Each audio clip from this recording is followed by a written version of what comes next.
औलाद का मोह। दिलीप और सुधांशु नाम के दो भाई थे। दिलीप की शादी कावेरी के साथ हुई और सुधांशु की शादी माया के साथ। शादी के बाद दोनों भाई अपनी अपनी पत्नी के साथ खुशी खुशी रहा करते थे। दोनों भाइयों के परिवार एक ही घर में रहता था। साथ में खाना, साथ में घूमना, कुल मिलाकर दोनों भाइयों का परिवार खुशहाल परिवार था। कुछ सालों के बाद दिलीप की पत्नी कावेरी को एक बेटा हुआ। भैया, आज मैं बहुत खुश हूँ। चाचा बन गया हूँ मैं। हाँ भाई साहब, इस बच्चे के घर में आने से तो रौनक आ गई है। मैं सबको बताऊंगी कि मैं तो चाची बन गई हूँ, चाची। तुम दोनों कितने अच्छे हो। हमारे बच्चे के आने से ऐसे खुश हो रहे हो जैसे ये बच्चा तुम्हारा ही हो। बस भैया, अब आपका बेटा इस दुनिया में आ गया ना, हम भी कोशिश करेंगे कि हमारा भी बच्चा जल्दी से इस दुनिया में आ जाए। और फिर आपका और हमारा बच्चा दोनों मिलकर दिन भर घर के आंगन में खेला करेंगे। कितना मजा आएगा ना। सच कहती हो माया, मैं भी उसी दिन का इंतजार कर रही हूँ जब तुम्हारी भी गोद भर जाएगी और मेरे बेटे को एक छोटा भाई या बहन मिल जाएगी। 1 साल बीत जाता है। दिलीप और कावेरी का बेटा अब 1 साल का हो चुका था, लेकिन सुधांशु और माया की कोई औलाद नहीं होती। माया, लगता है कि हमारी जिंदगी में बच्चे का सुख ही नहीं है। ऐसा क्यों कहते हैं? दिलीप भाई साहब का बेटा भी तो हमारा ही बेटा है ना। तुम्हारी बात बिल्कुल ठीक है माया, लेकिन फिर भी हमारा खुद का एक बच्चा होता तो कितना अच्छा होता। हाँ, कावेरी भाभी भी हमेशा कहती हैं उन्हें अपने बेटे के लिए एक छोटा भाई या बहन चाहिए। लेकिन देखिए ना, हमारी तो किस्मत ही कितनी खराब है। हमारे तो सारे ट्रीटमेंट भी फेल हो चुके हैं। डॉक्टर ने भी साफ साफ कह दिया है कि तुम कभी माँ नहीं बन सकती। वही तो सुधांशु, बहुत बुरी किस्मत है हमारी। लेकिन माया, हम अपनी किस्मत को इतना क्यों कोस रहे हैं? हम दिलीप भाई साहब के बेटे को अपने बेटे की तरह ही प्यार कर सकते हैं ना। हाँ जी, बिल्कुल सच कहा। मैं भी वैसा कर सकती हूँ। चाची हूँ, उसे छोटी माँ का प्यार नहीं दूंगी क्या? कुछ दिनों के बाद दिलीप का एक दोस्त दिलीप से मिलने के लिए आता है। अरे क्या बात है दिलीप, बधाई हो बधाई। और घर तो काफी बड़ा है तुम्हारा। वैसे तुमने अपने बेटे के बारे में क्या सोचा है? भैया, और क्या सोचेंगे, बस उसे पढ़ा लिखा कर अफसर बनाएंगे, उसकी पढ़ाई पर खर्च करेंगे। अरे भाभी, आपकी तो इतनी सारी प्रॉपर्टी है, आपको किस बात की चिंता? ले देकर एक बेटा ही तो है। अरे नहीं दोस्त, तुम गलत समझ रहे हो। इस घर में मैं और मेरा छोटा भाई दोनों रहते हैं। इस घर का आधा हिस्सा मेरे छोटे भाई का है। अच्छा, कितने बच्चे हैं तुम्हारे छोटे भाई के? भैया, उनके साथ ना कुछ प्रॉब्लम है। मेरी देवरानी कभी माँ नहीं बन सकती। अरे फिर किस बात की चिंता? अरे मैं तो कहता हूँ अपने बेटे के भविष्य के बारे में सोचिए ही मत। बस ये घर उसके नाम करवा दीजिए। देखिए, आपके भाई का भी कोई बच्चा नहीं है तो सब कुछ आपके बेटे को ही मिलना चाहिए। लेकिन ऐसा करना क्या सही होगा? अगर उनका बच्चा नहीं है तो क्या हुआ? ये घर आधा उनका है, उनकी जो मर्जी है वो करें। अरे कैसे बात करते हो? उनकी कोई औलाद नहीं है, वो क्या करेंगे प्रॉपर्टी अपने नाम रखकर? हाँ, वैसे भाई साहब, आपकी बात तो बिल्कुल सही है। अब जो कुछ भी है वो हमारे बेटे का ही तो है। आखिर वही तो इस घर के वंश को आगे बढ़ाएगा। मैं कल ही देवर जी से बात करती हूँ। अगले दिन सुधांशु और माया, इधर आओ। तुम दोनों से एक बहुत जरूरी बात करनी है मुझे। बताइए ना भाभी, क्या बात है? आपको कहीं जाना है तो आप अपने बेटे को मेरे पास छोड़कर जाइए। मैं ही पूरा दिन रख लूंगी उसे। अरे नहीं माया, वो तो मुझे पता है। मैं किसी और चीज के बारे में बात करना चाहती हूँ। बताइए ना भाभी, क्या बात है? देखिए देवर जी, आपका कोई बच्चा है नहीं, लेकिन मैं जानती हूँ कि आप हमारे बेटे को अपने बेटे की तरह ही प्यार करते हैं। भाभी, बेटी की तरह नहीं, वो हमारा ही बेटा है। मेरे लिए तो वो मेरा ही बच्चा है। वही तो फिर क्यों ना ये सारी प्रॉपर्टी हम मेरे बेटे के नाम करवा दे, क्योंकि तुम्हारा हो या मेरा, हम सबका एक ही तो है बेटा। लेकिन भाभी, अभी तो वो सिर्फ 1 साल का है। अभी से प्रॉपर्टी उसके नाम करवाने का क्या मतलब है? देखिए देवर जी, जो काम जितना जल्दी हो जाए ना उतना अच्छा। आने वाले वक्त का क्या भरोसा। भाभी भरोसा क्यों नहीं, हम तो हमेशा आपके बेटे को माँ बाप की तरह ही प्यार करेंगे। हाँ, लेकिन फिर भी मैं चाहती हूँ कि ये सारी प्रॉपर्टी मेरे बेटे के नाम हो जाए। अब मुझे नहीं लगता तुम दोनों को इसमें कोई भी परेशानी होगी, है ना? भाभी वैसे तो आप जो कह रही हैं वो बहुत जल्दबाजी है, लेकिन फिर भी अगर आपको ऐसा लगता है तो ठीक है, कल ही प्रॉपर्टी के पेपर बनवा लीजिए, मैं और माया उस पर साइन कर देंगे। इस तरह से अगले दिन प्रॉपर्टी के पेपर बनवाकर सारी प्रॉपर्टी दिलीप और कावेरी के बेटे के नाम पर करवा दी जाती है। कुछ दिनों के बाद सुधांशु, सुबह सुबह ये कौन लोग आ गए हैं तुम्हारे घर पर?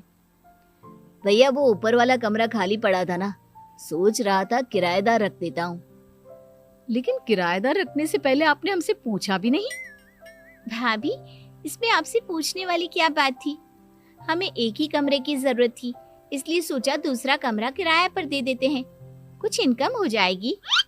अरे माया, ये सारी प्रॉपर्टी अब मेरे बेटे के नाम पर है और यहाँ पर जो कुछ भी होगा उसके लिए तुम्हें मेरी या दिलीप की परमिशन तो लेनी पड़ेगी ना। हाँ सुधांशु, तुम्हारी भाभी ठीक ही तो कह रही है। अब देखो, तुमने खुद अपने हाथों से ये प्रॉपर्टी हमारे बेटे के नाम की है, वह अभी बहुत छोटा है, तो इस घर से रिलेटेड सारे फैसले तुम्हें हमसे पूछ कर लेने चाहिए।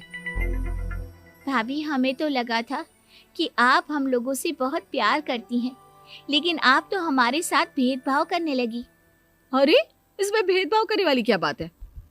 और मैंने कौन सा तुमसे कुछ गलत मांग लिया? अरे ले देकर मेरा बेटा इकलौता इस पूरे वंश का वारिस है, सब कुछ उसके नाम है। तुम्हें इस बात से जलन क्यों हो रही है? भाभी माया को जलन नहीं हो रही, वो तो बस ऐसे ही कह रही थी। सब जानती हूँ मैं, इसकी खुद की तो कोई औलाद पैदा नहीं हुई, बस इसीलिए जब देखो तब मेरे बेटे पर बुरी नजर डालती रहती है। देखो माया, कावेरी तुमसे बड़ी है, वो जैसा कहती है वैसा करो। और वैसे भी इस घर पर अब तुम लोगों का कोई अधिकार नहीं है, वो तो हम लोगों की भलाई समझो जो तुम्हें अभी तक यहाँ रहने दिया है। भैया आप इतने कैसे बदल गए? इस प्रॉपर्टी ने आपके दिल से हमारे लिए प्यार पूरी तरह खत्म कर दिया है क्या? इसी तरह वक्त बीतता जाता है और देखते देखते दिलीप और कावेरी का बेटा प्रणव 25 साल का हो जाता है और उसकी नौकरी लग जाती है। पापा, आज मेरा अपॉइंटमेंट लेटर आ गया है, मैंने सिंगापुर में जॉब ज्वाइन कर ली है। लेकिन प्रणव, विदेश में नौकरी करने जाने से पहले तुम्हें कम से कम अपने मम्मी पापा से एक बार पूछना चाहिए था ना। इसमें पूछने वाली क्या बात है माँ, मैं सिंगापुर जाकर जॉब करना चाहता हूँ तो करना चाहता हूँ। देखो प्रणव, हमने तुम्हारे लिए इतनी सारी प्रॉपर्टी यहाँ पर रखी हुई है, उन सब का क्या होगा? यहाँ रहो, बिजनेस करो। सॉरी पापा, मैं यहाँ रहकर कोई बिजनेस नहीं करने वाला, और ये जितनी भी प्रॉपर्टी आपने मेरे लिए संभाल कर रखी है ना, ऐसे ही किसी को दान में दे दीजिए, क्योंकि मैं सिंगापुर से वापस इंडिया आकर कभी नहीं रहने वाला।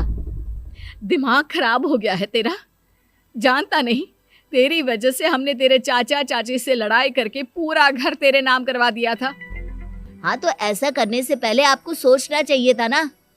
और मम्मा, मैं तो वैसे भी उस वक्त 1 साल का था, मेरा इस मैटर से कोई लेना देना नहीं है। कैसी बात कर रहा है ये लड़का? अरे तेरी वजह से अपने छोटे भाई से दुश्मनी लेकर बैठा हूं मैंने तो उसे घर से भी निकाल दिया। जानता नहीं तू, बाजू वाले घर में एक छोटा सा कमरा किराए पर लेकर रहते हैं तेरे चाचा चाची, और ये सब मैंने तेरे लिए किया। देखिए पापा, आपने जो कुछ भी किया अपने लिए किया। मैंने आपसे कब कहा था कि मुझे ये प्रॉपर्टी और घर चाहिए? और वैसे भी अपने भाई के साथ इस तरह का बिहेव करके आपने कोई अच्छा काम तो किया नहीं। तू सही कह रहा है बेटा, हमने तेरे चक्कर में अपने छोटे भाई जैसे देवर और बहन जैसी देवरानी को इस घर से निकाल दिया। बहुत बड़ी गलती हो गई मुझसे। ठीक है मॉम, तो अब आप अपनी गलती सुधारो, लेकिन मुझे तो फॉरेन जाना है, मैं वहीं जाऊंगा। अब आगे क्या करना है ये आपका डिसीजन है। और प्रणव सिंगापुर जॉब करने के लिए चला जाता है। कुछ दिनों के बाद जब दिलीप और कावेरी को अपनी गलती का एहसास होता है तो वो सुधांशु के घर पहुंचती है। सुधांशु, माया, हमें माफ कर दो, हमसे बहुत बड़ी गलती हो गई। क्या हुआ भाभी? आज इतने सालों के बाद आप हम गरीब लोगों के घर क्या करने आई हैं? भाभी, हमने तो खुशी खुशी अपने भतीजे को सब कुछ दे दिया, अब हमारे पास कुछ भी नहीं बचा है। भाई मुझसे बहुत बड़ी गलती हो गई, जो तेरे जैसे भाई को मैंने प्रॉपर्टी के चक्कर में घर से निकाला, और जिसके लिए मैंने ये सब कुछ किया वो खुद ही विदेश चला गया।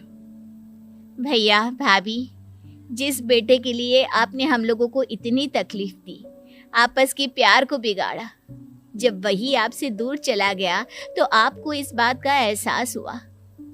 लेकिन माफ कीजिए, अब हम आपके साथ रहने के लिए उस घर में नहीं आ सकते। नहीं नहीं माया, ऐसा मत कहो, मुझसे बहुत बड़ी गलती हो गई, प्लीज वापस चलो, मैं वो घर फिर से तुम्हारे नाम कर देती हूँ। भाभी, मैं उस घर का क्या करूँगी? किसके लिए? मेरा कोई बच्चा नहीं, मैं तो बस जिंदगी भर आप लोगों के साथ प्यार से रहना चाहती थी, प्रणव को अपने बेटे की तरह प्यार करना चाहती थी, लेकिन आपने मुझसे वो अधिकार छीन लिया। भाभी और भैया, एक सवाल पूछना चाहता हूँ आप लोगों से। जो बच्चा कुछ ही दिन पहले दुनिया में आया हो, जिस बच्चे के भविष्य का आपको पता ही ना हो, उसके लिए अपने पुराने रिश्तों को तोड़ देना, अपने सगे रिश्तेदारों से दुश्मनी मोल लेना, उनके साथ झगड़ा करना, उनकी बेइज्जती करना, क्या ये सही है? कम से कम हमें सही वक्त का इंतजार तो करना चाहिए ना। सिर्फ प्रॉपर्टी के लिए अपने सगे भाई को घर से निकाल दिया, वो भी अपने 1 साल के बेटे के लिए। क्या ये वाकई में सही था? जवाब दीजिए मेरी बात का।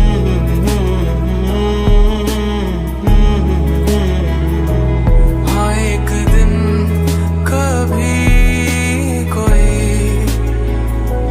जब भी पढ़े कहानी तेरी,